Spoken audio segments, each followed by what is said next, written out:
Humans of Sydney, welcome to Carnage House. How are you going? Thanks for having us. Yeah, good. I'm Adam. We're in enemy territory at the moment. So. In enemy territory. The beef is just for YouTube though. No, so we got Adam and Sachin today from Humans of Sydney. You guys have got your own podcast and you guys did a bunch of work last year and you're going to do a bunch of like exciting stuff this year. I'm pretty sure you told me last time that you guys like met on Exchange. Is that right? Sort of. It's a romanticised version. Yeah, we actually met in a touch football competition Right. at Sydney Uni, but then we found out we're going to the same city for exchange, which was Utrecht, and we decided to get a house together. Yeah. And that was the start of the story. And then It's a fast way to get to know someone. 6 months living together. Yeah, I can imagine. And then was it like, I mean, I'm guilty of this, the night out where you just have a sick time and you had a good conversation and you're like, sweet, we can do a podcast? Or how did it come about for you guys? Okay, so our story, like, it isn't that exciting, to be honest. So Right. we were on Exchange. We used to joke about having a podcast all the time, but none of us really took it seriously.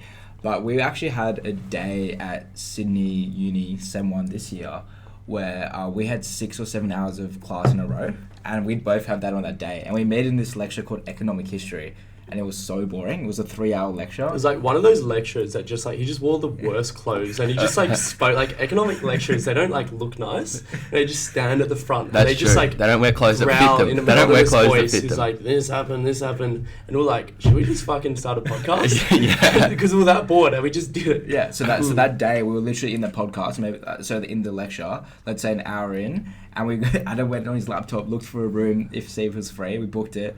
We went and we bought a USB on the way to the studio, and we were like just sat down and talked about Exchange. And to this day, that was our most popular episode that we've had on the podcast. Well, to be fair, I think that Because might of be more exciting than the story of like going out, because I think there's probably a lot of kids, you know, I do this regularly on nights out where you just vibe with someone, you're like, bro, we got to start a podcast, like this would be fun. Yeah. But there's not that, you probably get people that say that to you. Yeah. But I think that actually was us, because when we were at Utrecht, like, both very naturally curious people, and we're both quite extroverted. Like, Sachin's, like, so extroverted. So when we were at our house in Exchange, we'd just talk all day about, like, startups, about technology, about political stuff. And we were just like, why don't we film these conversations? And I think that we both love podcasts as well. We both have learned so much from just talking to other people. So we've both gone through stages where we literally randomly message people on LinkedIn. We're like, hey, let's get a coffee. And we just like literally interview. It's probably weird for them, but we ask them so many questions because we're a big believer in that. If someone has already experienced something before, they're older, they've kind of done things that you want to do in your life. Why not learn from the experiences so you don't make the same mistakes as them? You make different mistakes. So that's kind of a philosophy we both had. And we're like, okay, realistically, starting a podcast will allow us to talk to more people. Because as we spoke about before, having a podcast and saying, hey, I want to talk to you on my podcast strokes people's egos. Hopefully none of them are watching this. And so that they're more likely to talk to us. Yeah. So that was also a what we're doing on consideration. Yeah, I'm feeling very honoured. I forgot to mention, this is important though, but we recorded a video last year on Humans of Sydney channel, so I'll put the link to that in the description. Go check that out. We get into some conspiracies, the Bidens, and why George Soros is the... episode. Anyway, but who's like... One of the things I do think is interesting is that when you kind of like talk, we're all like, what, 21, you find that kind of successful people who are like 10, 20, 30 years older, who've kind of all done it, they kind of quite like helping younger people, especially people who like kind of have their values in the right place or are kind of like ambitious, who are like kind of creative, that they kind of enjoy helping that. And I found something that was really, when I finished like year 12 in high school, I just found all my buddies who had like, who I kind of knew had rich dads, and I was like, what's your dad's contact? And I just emailed them all, and I was like, can I sit down with you for like an hour? Like, I'm finishing high school, awesome. Need to try and work out where I'm going. Anyway, then it was the richest guy ended up coming. I went into like his big office in the city. He's like, big flex, like with the view everywhere. And I thought I'd get 15 minutes. He ended up sitting down with me for an hour, and it was like, you know, that guy would have... It would be that time would be kind of worth a lot of money, but as much as it's altruistic, it's also like they kind of probably enjoy helping young people who kind of ambitious in a sense. Yeah, and this is something, like, I'm glad you bring this out because this is something I'm very passionate about. I think that a lot of people in university want to get to a certain place. Let's say it's a job in a certain company.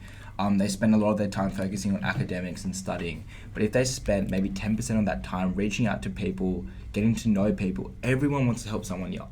I've never met a single person that doesn't, like, literally just says, no, I don't want to help you. Maybe they don't have time, which is fine, but everyone wants to help someone young. We're the future generation. And I think that there's so many CEOs, there's so many people who've had a lot of life experience, and there's definitely someone in the career that you want to go into or what you want to do in your life that has 1 hour to sit down and talk to you, and those learnings are invaluable.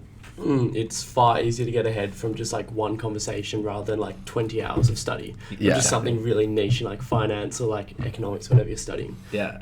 But you sort of start to learn like in the business world and when you start working in like the private sector is that relations and people it's everything. Yeah. Like that's something I've learned in the past couple of weeks in my current job. It's about people, about meeting people, about reaching out. And I think when you're young, you do have a tendency not to do that because you're sort of scared of like what people will think of you and rejection. But then you sort of find out you don't really get rejected that much. And I think, if I can interrupt, a big thing for me with that was that sometimes when I initially was starting to reach out, I'd be like, oh, I don't have anything of value to add. But then I worked at a certain company where I was very close with the CEO, and he kind of told me this, and it's always stuck with me. He's like, dude, no one knows what's going on. Everyone just pretends they know what's going on. And I haven't seen anything to this day. I've worked at a few companies now that's challenged that, right? It's all about talking like you know something. Dude, as a side note, I would say that's exactly what happens on every news TV show, is that all the pundits and the hosts pretend they know what's going on, but they don't know what's going on. But getting back to the point, I think you're exactly right. Like, the concept of like actually understanding what the downside risk is in something. So like if you reach out to somebody on LinkedIn, it's no downside risk. The downside risk is they don't reply, or they might say no. It's like that's actually, you didn't lose anything. They didn't hurt you. They didn't do anything. What's on the other side of fear? What's on the other side of fear? I think, but what you touched on was that you often you don't feel validated enough to like speak to certain people. So like I've felt this like a lot, like sort of prisoner's dilemma. What was it called? Imposter syndrome. That's an economic game theory thing.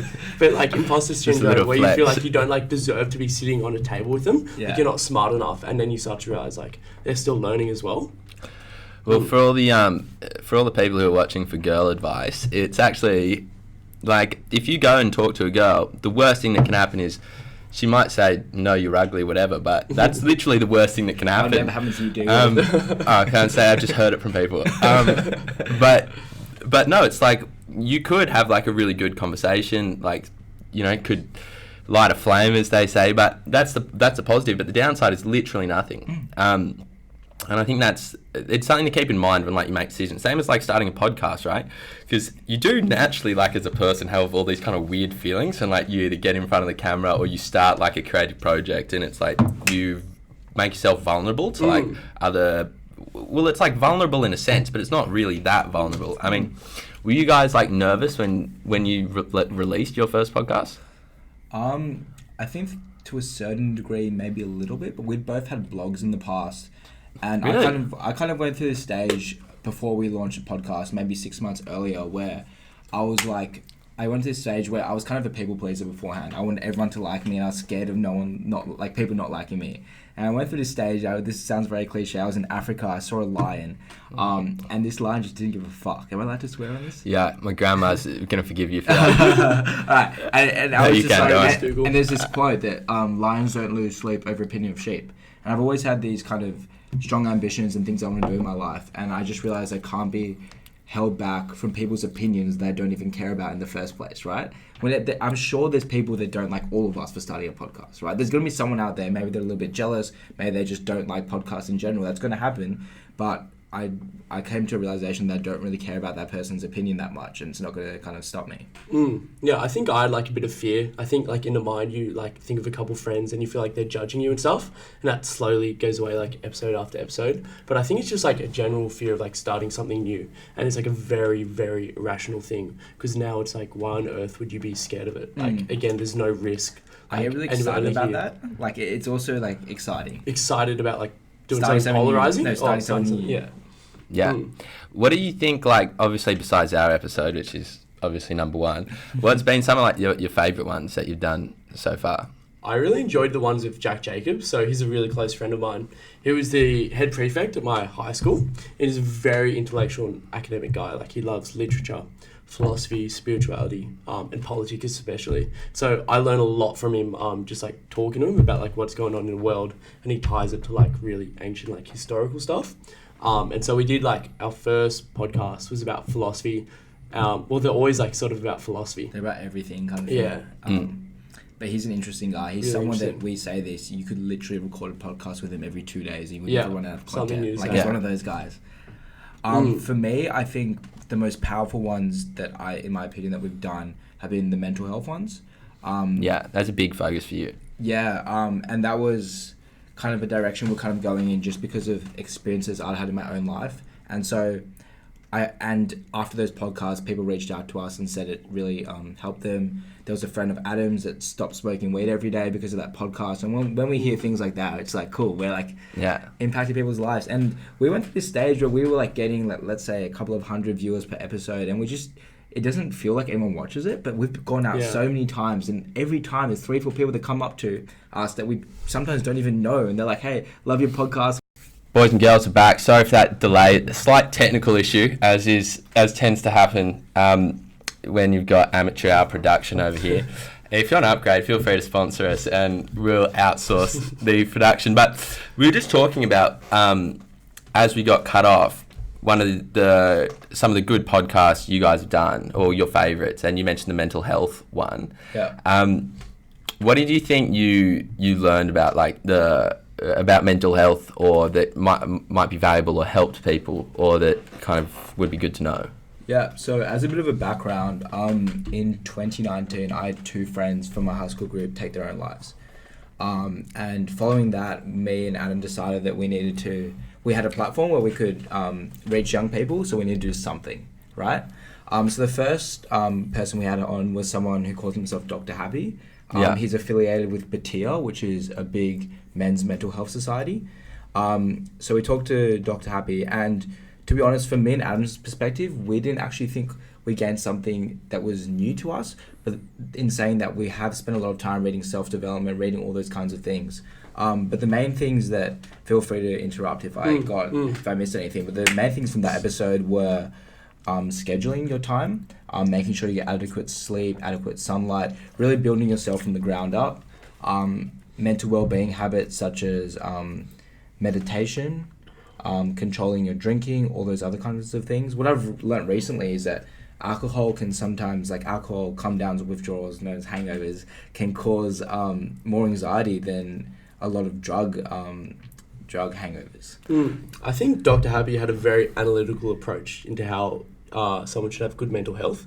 He broke it down into things like having meaning in your life, having a purpose, exercising, sleeping, and like having a lack of alcohol hangovers, and they sort of all need to be together to be sort of happy over a consistent period of time. We talked a lot about how uni students at this age can be a really weird and sort of volatile time for people, because this is where people are sort of trying to construct what they want to do with their life a bit more, where they want to like sort of work and what their career is going to be. And some people sort of fall into a trap where that it's very stressful, so they sort of pull away and they start to like drink a lot. And you mix the drinking with the lack of a purpose, and if you're mixing drugs as well, it creates like a pretty bad situation. And a lot of people go from like playing a lot of sports in high school to doing like almost nothing at the university level, and it's just like not enough structure was something you really emphasized. So an interesting thing was that he has a very kind of psychologist approach. So everything he talked to us about was tried and tested. He sounds a bit like Jordan Peterson. I wouldn't go that far, but yeah, he had some similarities.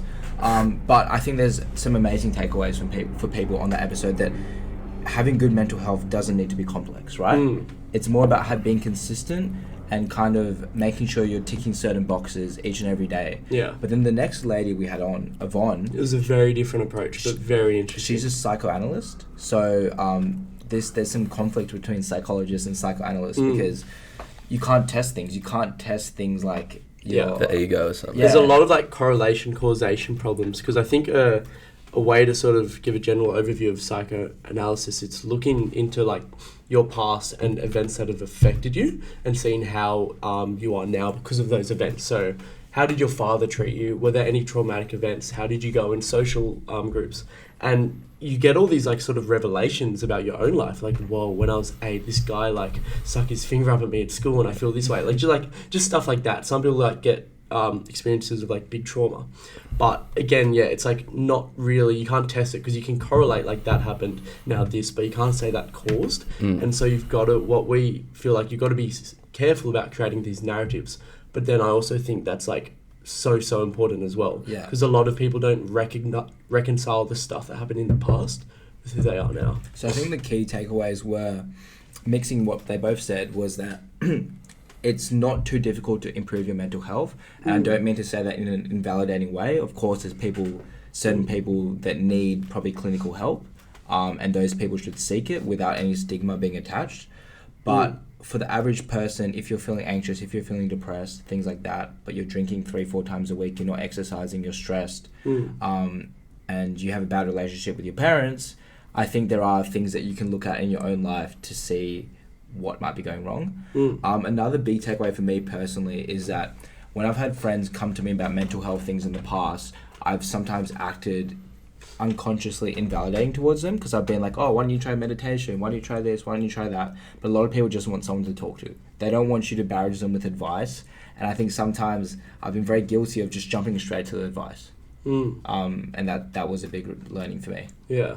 There's a lot of different factors to it. For me, like, the thing I feel is most important is having sort of direction and meaning. So knowing where you are and where you want to head. But then there's also like really practical things. Like for me, if I don't exercise for 3 days straight, like go for a run or go to the gym, I feel shit. And it's actually like 3 days straight. Like I feel horrible if I'm not like sweating. So I need to sweat like every day. Well, it's kind of an interesting question. Like, do people feel like more of a lack of a sense of direction or purpose like today than like in the past? Definitely.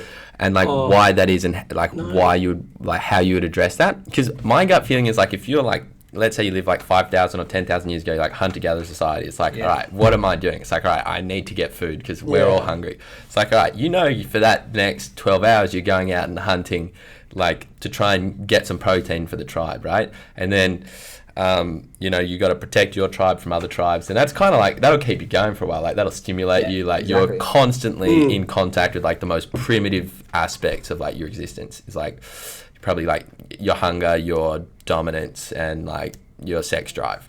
And then today it's kind of like we've been able to tame the world so much that we almost live in like these abstract like conditions where like our adventures are like, or how we go and prove ourselves against the world is like, well, you need to make a whole lot of spreadsheets, and like that's fine for corporate finance.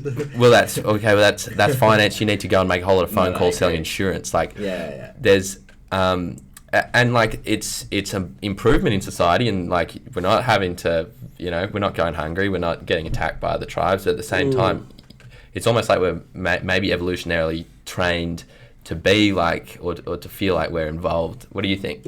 I definitely agree, and Adam, I think you just disagree. No. You looked at me before when I was like, it's harder to find meaning in today, and there's 4 words for that: the paradox of choice. So, this is I think a very common thing now that psychologists have looked at is that when people have more things to choose from, they're less satisfied with what they do choose. A very quick example of that maybe, I think everyone's experienced this when you're scrolling through Netflix, you're trying to find something to watch. You don't really end up watching anything. It's been half an hour, 40 minutes. When if someone just gave you one movie to watch, one DVD your mate gave you, you're going to watch it, you may enjoy it. So there's been studies about this, that you have decreased satisfaction when there's more choices on offer. And I think we live in a time with the internet with so much opportunity, and there is a lot of choice. Couple things to say. So I think the point about the survival, I think that's very true, in the sense that when you have an instinct that you just need to survive and you're not like caring about sort of thriving yet, then you're just focusing on the sort of here and now. And you see during wartime suicide rates actually go down, like during the actual time of the war, because you've sort of got this nation bonding together and there's a sense of community. People have this sort of purpose, as opposed to peace times. But I also think you've got to be very careful in making the generalizations about the whole meaning then and now, because I think the way we get meaning, it changes. So people used to do a lot more labor jobs. Now people are doing more white collar jobs in computer, but you can still have meaning, purpose, you still have goals and aspirations. But I think what we will agree on is that there's a lot more distraction, now, and you do have a lot more choice. So I think you still have the resources to construct meaning and have a happy life, but we do have phones, we do have laptops, and it is easy to get sort of sucked into that. But No, I definitely agree with that. And all I'm trying to say with that is that the reason I think it's harder to find meaning now or a purpose than back then is just because of the more choice. And I think having all of that choice confuses people. But then paradoxically, just the opposite of that, a lot of people would say it's easy to find meaning now because you do have that more choice. Let's say if you could choose between like fisherman, an accountant, if you want to start or like a yoga a doctor business on back the then. internet or Now whatever. you can do, you can be like a yoga instructor now. So, yeah. Yeah, I think one interesting point is like the role that religion plays in society. Like previously to like maybe 100 years ago, religion, like maybe 200 years ago, was just like dominant, and it would like provide like a structure of meaning, and like everyone's just super invested in that. And then like this, what I understand is like when Nietzsche said God is dead, he doesn't really mean like there's no God or God doesn't exist or whatever. He said that like we as like societies are not invested in the idea of the God such that that gives us meaning in our lives. And so then when we transfer like our conception of the world from like a conception of like from the Bible of like narratives and God and like good and evil to like a conception of the world which is like science based and objective, Of like some existential angst. Of like objects and we perceive those objects, then we act. It's like we're not oriented in like any kind of centralized way. I think it's the orientation and the meaning from like religion, but also 100 years ago when everyone went to church, I don't think everyone would have been fully invested in the scripture and what God said. A lot of people probably didn't believe it, but they just wouldn't have said it. But it's the community and bringing people together, which is also really important, which we don't have.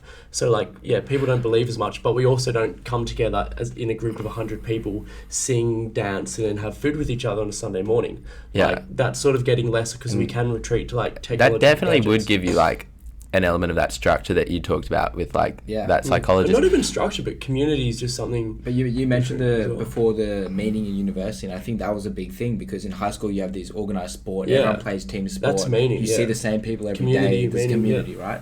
And I actually wrote an essay on this for a subject we did, the philosophy of happiness.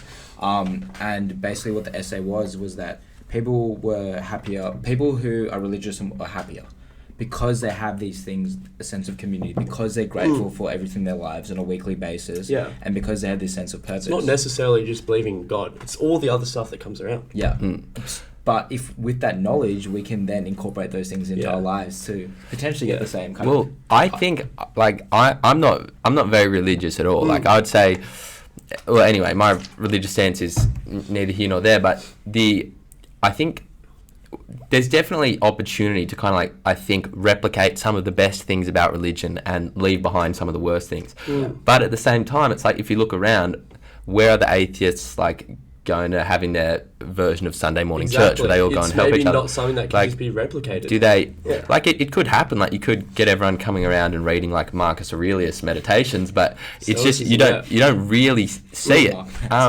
But it's like, is it, how do you fill the gap? How do you fill the gap? Like Nietzsche said that gap when God was dead is going to cause the deaths of 200 million people, which is actually scarily accurate. Scarily accurate. In the communist regimes, and so then it's like, well, how do we fill that up?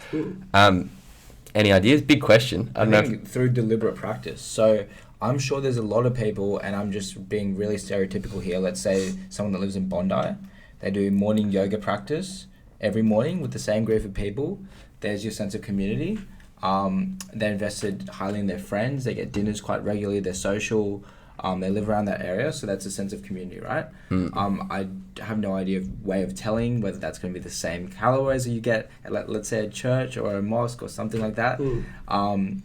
And then the gratitude thing, I think everyone can do that. I think gratitude is something everyone should do every morning because it just puts you into this frame of mind. There's a lot of scientific research behind it as well.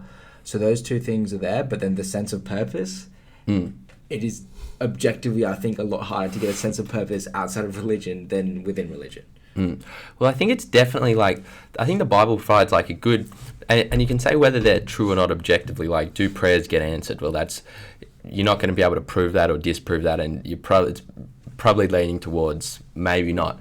But at the same time, like, that might have, like, that old story, which is just a narrative, might have been like harnessing maybe like the law of attraction, and like when you pray and you thank God for all the things that are happening, like count your blessings, these are things which you kind of know are good.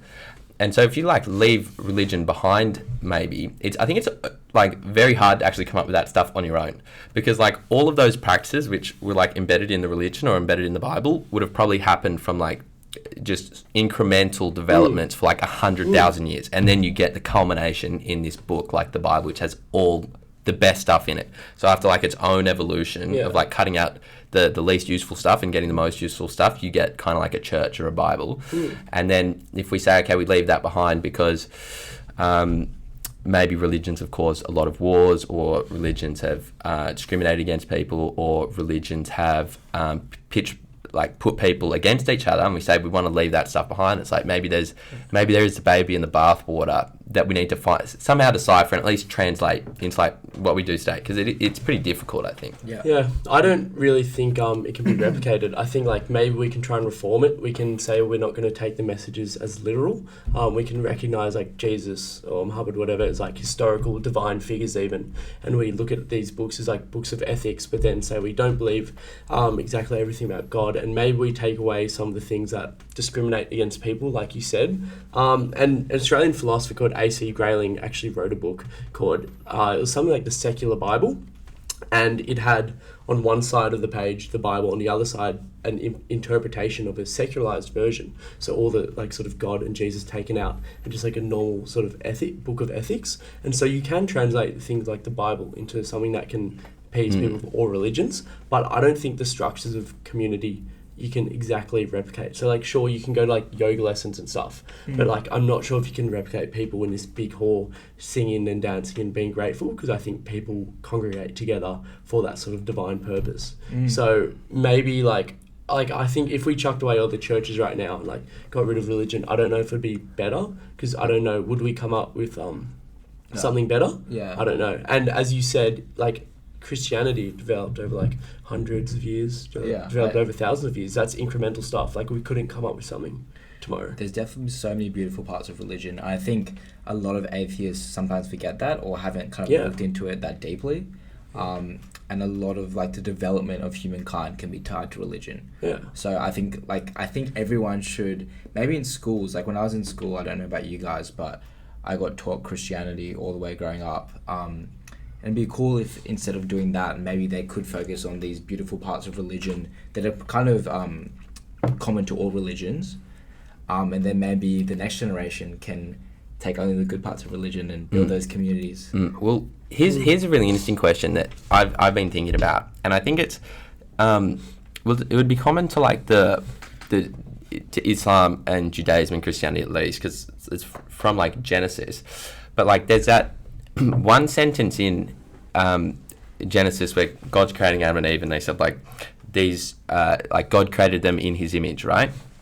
So there's like that element of divinity in each person, and that also means if they each hold that element of divinity, that each person has like an inherent value, like regardless of the world around them. And so then like you get the US Constitution, it's like every person is born with these like, I think it's like self-endowed rights, which are like inalienable and happiness. Right. I think like if you don't have that external reference point of like a God, I think it's really hard to like justify the inherent value of like someone else as a person, like with that religion. Like I've thought about this one for a little while. It's like, let's say we don't know each other and we're both like not religious. Like, why do I care that much about you? Like why are you just naturally important? Why should I care if you get like treated fairly? Why should I care if you have like legal rights and that's the like whole political sort of rights? question about human rights. So like the UN has this constitution and it sets out really strictly what exactly our human rights are, but you get to the foundation of it and it's like, wait, there is no foundation, we just made up this. So it's like it is very hard to justify why like you should have access to education, why you should be able to have your own opinions. Like when you get to the bottom of it, that's very hard. I think like intuitively we know like it's a good thing to have these sort of rights, but it's very hard to feel yourself get to the bottom of it. I don't know how true this is. Religious people would say the reason why you have that intuition is because you're raised in like a society which is like at least culturally religious. So like you kind of like whether you know it or not, when you were raised, you had, even if you didn't believe in God, you had like fundamental values from the Bible that were like instilled in you from a child. I think a lot of the values that we hold high as a society, those do come from like Christian values. But let's say we'd kind of left the Bible behind and we didn't have that external reference point of God that kind of like concretes the morals. Like I think it's very hard to replicate that every person has like an inherent value. And I think if you don't have that replicated in a way which is kind of like concrete, I think then you can get into kind of like dangerous territory, because there's no shortage of reasons why you might dislike somebody else. And if you have a dislike of somebody else, it's very easy to say, well, I don't really care what happens to them.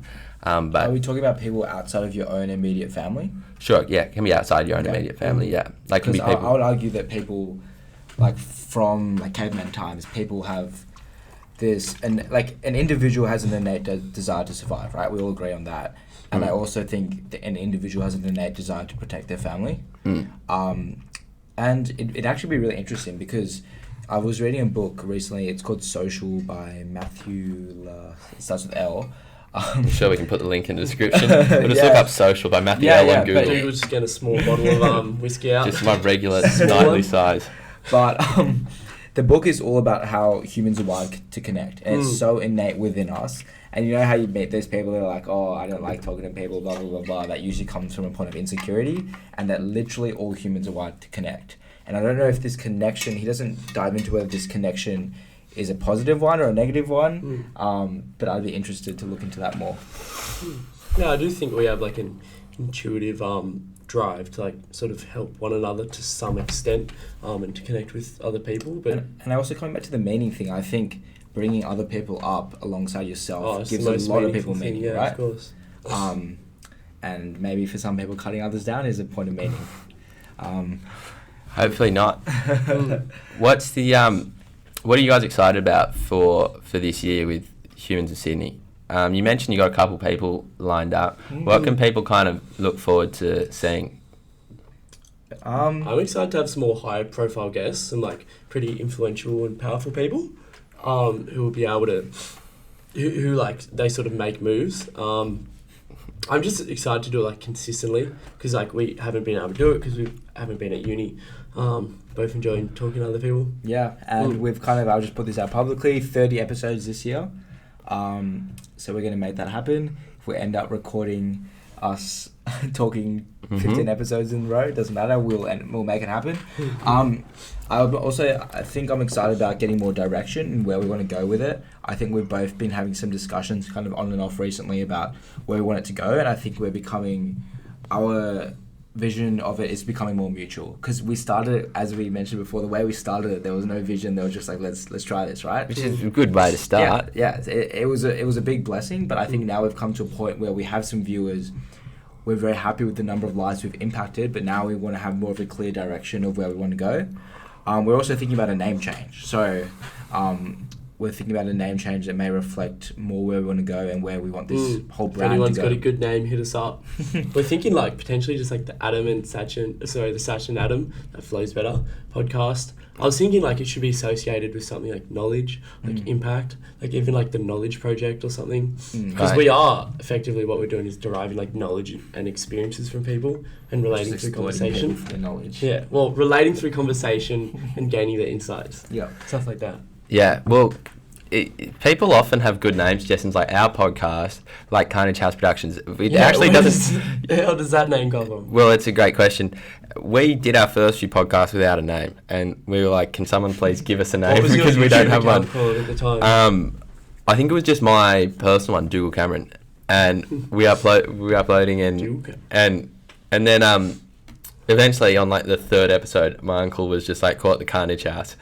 And I'm like, okay, that's kind of funny. And then, but it kind of doesn't really, I don't know if it describes that much about what we do. Like, you don't listen to that name and immediately go like, oh, I know what they do. Media company? Like, I imagine it with like 5 different shows and stuff. Well, names don't matter. But like, if they're just like interesting like yours, that's cool. But then we're like, well, if we call it productions, it means like if we grow and we just like take over the world, we can have a bunch of different shows and it makes sense. Yeah. But it's, it doesn't really just, like, you don't get it and describe what we're doing. We did get some logos done, like graphic designer guy did some cool logos for us, and it's like us holding it's like a hand holding a microphone that's also a snake, and it's like us fighting the deep state kind of thing, which is cool. Kind of funny. You guys could look into some getting some merch done. That might be cool. You guys might have some like. Oh yeah, you got your t-shirts done. We got our t-shirts. Why are you wearing it now? Well, I only own the muscle top. Does and it fit around the biceps anymore? Well, look, I don't think you're allowed weapons of mass destruction on the podcast. Or maybe we have to call in Steve Irwin because there'll be two pythons in here Oh god. who need to be wrangled. That's good, man. I really like listening to your podcast. So I think we often come, or at least like probably all three of us have like a few different perspectives and life experience, and like sometimes often different opinions. But I think you guys are definitely really good at like approaching things like honestly, and then also like definitely not being afraid to like learn and like to show that like you don't know stuff. And like I think it's like very much refreshing, particularly like I know everyone talks on about this, and every time you watch Joe Rogan, he's just like battling on about how good podcasts are. But I think like it's refreshing when you listen to like guys like you who are who are trying to at least have like the open conversation and be like, we might end up in different places and still not agree at the end, but at least in the middle we're going to try and see what we can do. And so you get people like, I'm sure there would have been like a lot of people who disagreed with like what I said on your channel, and you've had other people from like student politics, you've had mental health people on. I think you can learn. All I'm trying to say is I think you can learn a lot from your podcast because you aren't pretending to like know everything. Yeah, and I think people. So say you've got someone from the left, someone from the right, in a political sense. They might think they disagree, but I often find that they're just coming from different perspectives. 100%. That they're both. They might be true in their own certain way, but they're focusing on sort of different issues or coming from a totally different direction, which means that if you come from a different direction, sometimes it's hard for them to converge. And I think where that comes from is that me and Adam are so curious about people. Like when we were on exchange, we used to spend so long just chatting about different people, and we had this genuine curiosity of just learning about people. And I think we both have this belief that no matter who you are, no matter if we picked up any random person off the street and said come on the podcast, we'd learn something from them, because there's so much to learn from every person's perspective. And there's no such thing as a conversation that's wasted time, in our opinion, or my opinion. Yeah, I think you can say that. Find people very interesting. I love reading just biographies, for example, and looking through people's experiences. It's just weird to go into someone else's life as well. Maybe a way we wrap this up is, well, at the end of last year, I did I tried to make some money off it, ended up not, but it was genuine in the sense I wrote like a couple of book recommendations, like I think people might find valuable. I had a few in that, one about like China, one about I think I had Napoleon Hill, how to. It's a good book. What do you guys think is? You mentioned you've read you were reading Ayaan Hirsi Ali. Why don't we finish by like some book recommendations, because we've thrown a few book titles around. What's interesting you, and what do you think people might like? Which one should I talk about? Yeah, so Ayaan Hirsi Ali. That's a good book. It's called Infidel. It's a story of a refugee from Somalia. She moved around to a lot of really heavily Islamic countries while she was young, such as Saudi Arabia, Kenya for a bit, Somalia, etc. So she grew up in an environment where everyone is Islamic when she went to school, just teaching the Quran. And she had a lot of horrible stuff done to her because women are treated really horribly in those countries, and that stems from the Quran and the sort of values of Islam. And that sort of made me sort of read it lately. And then she moved to the Netherlands and became a politician, where she was quite outspoken against Islam and the way it treats its women, and sort of the values about how people should exist in life. So that was very eye-opening for me, because often you do get in a situation where, I think at university, where a lot of people don't want to criticize certain ideas. Everyone in a university setting, what I see, everyone's about like equality, like never sort of disparage someone's religion. And this made me realize that there's certain values which there's like an objective list of values. Certain values are just not as good as others. And so she really promotes taking the politics out of Islam, leaving like the religion, the spirituality. But yeah, that was very eye-opening. So I'm going to do like a bit of a different take on it. So I read a lot of self-development books, and I think if I was to recommend 2 or 3 books to everyone, the first one would be How to Win Friends and Influence People. I think that personal skills are invaluable, and especially in this day and age that we live in, I see some shocking personal skills in my day-to-day life. And I think when you can honestly look someone in the eye, tell them you're curious about them, to ask them different questions, that's going to be the biggest point of getting where you are now and where you want to be. I think it's just invaluably important. And then another one that I recommend, it's actually 2 books, they're kind of similar, is Tools of Titans and Tribe of Mentors, both by Tim Ferriss. I think we spoke about his podcast earlier, but Tim Ferriss is an amazing guy. And these 2 books are literally just summaries, very short 2-3 page summaries of people he's talked to. So you've Arnold Schwarzenegger, like all the craziest people in the world. And it's literally like you're reading these 300 pages and you're learning from the life experiences of the most amazing people. So he talked about those coffees before, how you can learn from someone's experiences. That's that in a book. Yeah. I completely agree with Sachin. Like, I've sort of been through a phase where I've been obsessed with like politics, world religions, and their influence on society. But if I had to say like the most helpful things you could read, it's those books Sachin read. It's things like Think and Grow Rich. Books by Mark Manson. What is it? The Subtle Art of Not Giving a Fuck. Models by Mark Manson. We need to do a whole nother podcast on models. But yeah. But like those, there are like some self-development books, which are great if you reflect on them and put the lessons through. So I was like, yeah, you might be interested in history and philosophy, all that stuff, but if you want to like really benefit yourself and you're not just curious, it's like those sort of books. Yeah. Well, I appreciate that, because you know what? One thing I read recently, it's like kind of part of the principle of unequal distributions, as they say. Like, you know, they're saying that like to those who have everything, more will be given. To those who have nothing, everything will be taken. But they have there's like 1.5 million books that get published every year in the US, but there's only like 500 which sell more than 100,000 copies, and so you can walk into a bookstore and there's a lot of stuff which might not be worth your time, but you got the smartest people in here to tell you where to go. I would leave you with my favourite. Well, one that I came back to recently is it's by a guy called Hendrik von Loon, and it's called The Story of Mankind. And it's supposed to be a children's book, but it's a few hundred pages, but it's about like the history of the world since nothingness. Or the history of the universe since nothingness. Like the first chapter is on like the cosmos and stuff like that. And it was written actually in like 1920. So some of the old stuff is probably not right, but it's not like it's not like a year by year like factual kind of thing. It's almost like a story, and it really helps you.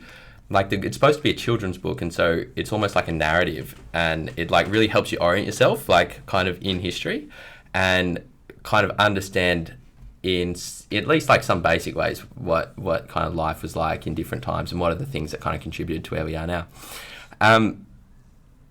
But look, any last shout outs before we go? So I'm just going to list books, because hopefully if anyone's watching this, these are books that have changed my life. So Man's Search for Meaning, Viktor Frankl. The Alchemist. Yeah, The Alchemist, Discovering Your Meaning in Life. We've talked a lot about this. Yeah. That's a book that it's like a fable about finding your meaning in life. And then for spirituality, just one book, The Power of Now. That's a great book. The Power of Now. Who's that by? Eckhart Tolle. Eckhart Tolle. I read one by Eckhart called like The Last Earth. The Last Earth. I read like the first chapter. I just couldn't do it. I felt like I was. It's a bit cooked, to be honest. I felt like it was a little bit. I think it's like you've got to maybe be in the right place. Like I read The Power of Now when I was in India, so like that's a very spiritual place. I was like staying at a yoga retreat place. Yeah. But it's like that's the only book I've ever read that has had like a physical effect on me. Like it literally like. You feel like you're like transcending your body. You literally like feel like you're tripping or something. Yeah. Like when you do it, and like for a couple of days after you read it, like your state of mind just changes. And you're like really looking into the present moment. And actually, I have a tattoo of Now on my ankle now. So really, yeah, it did have that is the single most like influential book I've like heard a lot of people are reading. But I do think you have to be in the right moment. Yeah. And we briefly mentioned this, but we'll just probably end with this: is that if you're a male in general, read Models by Mark Manson. Yeah, that's a fantastic book it's sort of about the laws of attraction. So this is essentially a book about dating, and before like you sort of get scared, it's like, oh, a dating book. It's a book everyone should read. It's a book every male should read. Even I don't know. Even females could learn something from it. But this is the guy that wrote The Subtle Art of Not Giving a Fuck. It's all about investing in yourself and stuff, and I would recommend it to anyone. Yeah, and it's about how to have better relationships with everyone. And so Adam gave like. See, I've seen that book in the shops, like, and part of it interests me, but then part of it's also like that just feels like a book that some influencer is just like. I know. Goodness. It looks like you need to have a factor in dating book, like and it's not like that at all. Like we've probably recommended it. I've recommended 7 people. They've all said it's been like the top 3 books they've ever read, or the top book. Yeah. Really, it's one of those word of mouth things that not that many people know about, but it's really influential book. Yeah. Right. Okay. Beautiful. Well, Humans of Sydney. Go check them out. They might not be Humans of Sydney for that much longer, but we'll put the link to their channel in the description. You can go check out the video we made on their channel from a while ago. They also have a bunch of other cool videos. It's been fun talking. I think we got to some good places today, and we could have talked for a few hours. And we could have. And we're thinking of potentially. We floated this idea in the group chat of doing a less sober one in the future, which we might do. Let us know what you think of that. But hopefully we'll bring you guys back on because I enjoyed it, and we'll see everyone again soon. Cool. Bye.